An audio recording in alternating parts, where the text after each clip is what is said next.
session is on the assistant's role in the market. To begin with, the general role of an assistant, first of all, the administrative coordinator. Now, this is going to have to be a person that's going to actually run the office. The real estate licensee that they work for is going to have to be in the field. The old saying is you have to circulate to percolate. And as an administrative coordinator, they're going to be responsible for listing coordination, marketing specialist, buyer assistant, the closing coordinator. So all of those are going to be important as an administrator. But to be more specific, there are very specific tasks that have to be done. You're going to have to be able to answer the phone properly, submit listing data into the MLS, give information and keys to other agents, give information to potential buyers, place yard signs at the property, and also place lock boxes on new listings. You'll have to manage the listing inventory. You'll have to be able to manage the pending files.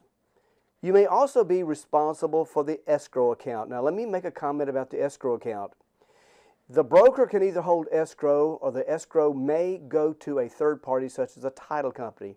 Regardless, real estate licensees have to deliver earnest money deposits to their broker within 1 business day of collecting it, and the broker has to have it delivered into escrow within 3 business days from the date that the deposit was collected. You'll also have to develop a mailing list for FSBOs and expired listings. You'll need to develop a newsletter for past clients. Also be responsible for intra and inter-office communications. You'll need to develop marketing packages for new listings. You'll need to enter all new listings into the MLS. And you'll be able to and have to be able to keep the office and agent organized. Once again, you're going to have to follow up on a lot of things such as mortgage applications. You're going to have to write and place ads for new listings. You may be called on to set open houses, and I want you to remember that unlicensed assistants cannot engage in dialogue giving personal opinions or other things. They can only simply give out information of fact. The assistant will also be responsible for doing CMAs, a comparative market analysis. We use these when we're on listing appointments or when we're working with buyers to determine offers. You may be responsible for assembling appropriate documents for closing. You also will have to enter certain information on closed properties into the MLS. And also, one of the things you're going to have to remember is that you're going to have to be on standby and handle emergencies almost 24/7. And lastly, you'll need to promote your employing agent and also the brokerage that you work for. One other thing that you need to remember, that there are certain tasks that require a license. Anytime that you negotiate, write, or amend contracts, give personal opinions of property conditions or values, solicit for the sole purpose of getting an appointment for an employing agent, discuss financing, or show properties that include open houses where confidential information is disclosed. Those are the things that will require a real estate license. Regarding your employment, there's 2 ways of doing it. One, you can either be an employee or an independent contractor. I would say that most of your licensed assistants are going to be independent contractors. Now, if you are an employee, that means that you're on a salary. And by the way, an unlicensed assistant and a licensed assistant can act or be employed as an employee. If you are, then it'll be your agent or whoever is paying you their responsibility to collect FICA, unemployment, and all the other tax items that's going to be required. Remember that if you're an independent contractor, however, all of those items will be yours to pay and yours to collect. Also, you'll be responsible and have to understand your compensation. And let me explain the compensation. To begin with, if you are a licensed assistant, only your broker can pay you a commission. In other words, based on a transaction basis. If you are unlicensed, or if you are a licensed assistant, you can be paid a salary by anyone. To be successful in this business, you're going to have certain skills. Organizational skills are going to be extremely important. Remember that returning messages will be important. Prioritizing daily tasks. Using the copy machine at prescribed times. Setting aside quiet time each day to focus on paperwork. Having a meeting of the minds with the employing agent that you work for. Meeting with that employing agent at least once each day. Probably the morning is going to be the best time, but you need to go over what's going to happen during that day. You also need to be forthright with issues. Be open and honest about things. You'll also need to schedule billing at a prescribed time.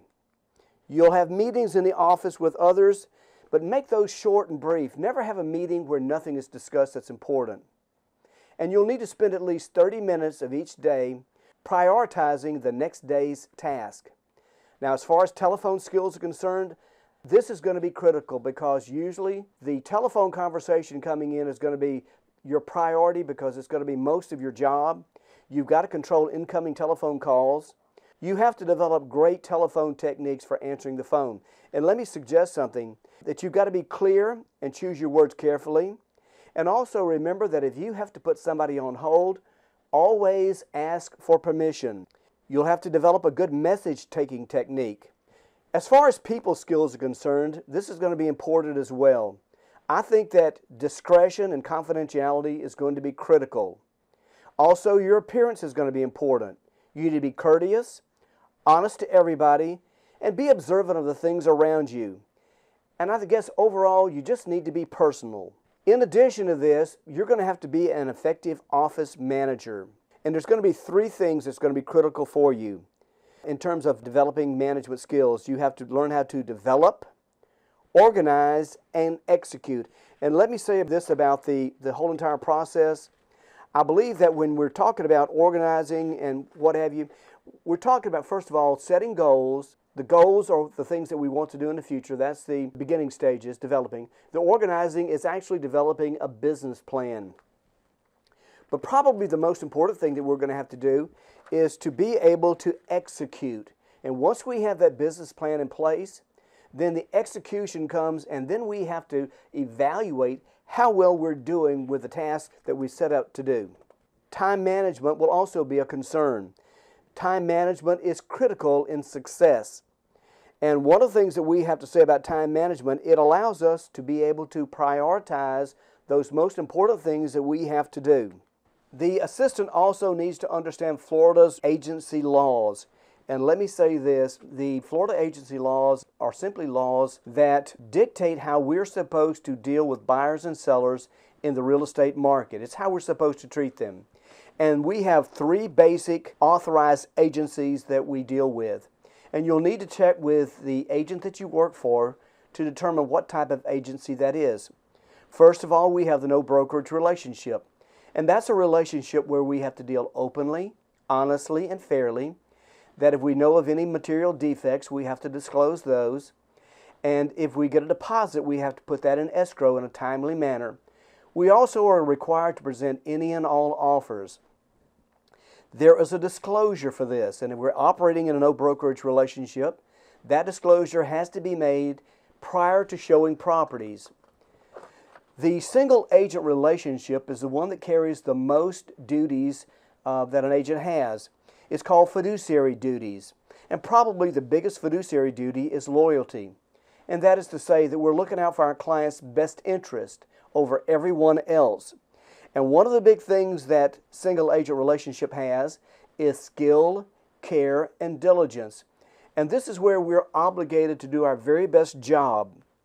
The single agent notice is going to be required either prior to showing property or prior to entering into a contract, whichever comes first. The last type of agency we have is the transaction brokerage relationship.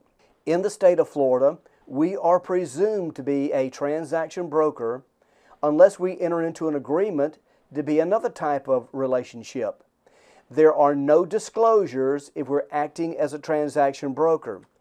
And it is a limited relationship. And I think it's important to remember that when we're dealing as a transaction broker, we can't take sides for either the buyer or the seller. In other words, we can't do or say anything that's going to lead to a disadvantage of one over the other. Now, it does carry the same skill, care, and diligence that the single agent relationship has. So the only relationship that does not have skill, care, and diligence is your no brokerage relationship. A real estate broker can start out and operate as a single agent, as a fiduciary, and at some point if they choose to negotiate with buyers and sellers at the same time, they can transition to a transaction brokerage relationship. This transitioning form, this consent to transition to a transaction broker, is the only document that has to be signed by the client and maintained in the file. But with that said, let me say something about the record-keeping system. That the disclosures that we make in the no brokerage relationship and in the single agent relationship has to be in some type of record form in case the DBPR audits. And the only time that we have to maintain a record of delivering these types of disclosures is when a property goes under contract. Now, whether it closes or not is irrelevant. And that's all we have for the assistance role in the market.